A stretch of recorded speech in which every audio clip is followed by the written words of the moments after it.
সবার আশা করি সবাই ভালো আছো। তো আজকে চলে এলাম নিউ ব্লগ নিয়ে। আমাদের সেই সাতক্ষীরা জেলা অত্যন্ত সাতক্ষীরা জেলা অত্যন্ত একটি সুন্দর জায়গা।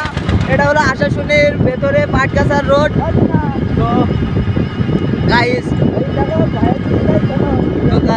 খুবই অত্যন্ত একটি সুন্দর জায়গা। আমাদের হলদিপোতার যে ফাঁকে এই পাশে আমরা যে পাশটা আসতেছি এই পাশে হচ্ছে সাতক্ষীরা রোড, এবং আমরা যেদিকে যাচ্ছি এটা হলো পাইটগাছা রোড বা বাঁকা রোড। তো গাইস তার মাঝখানে আমরা কিন্তু আছি। খুব অত্যন্ত সুন্দর জায়গা। কেমন গাইস অবশ্যই কমেন্টে জানাই দিবা।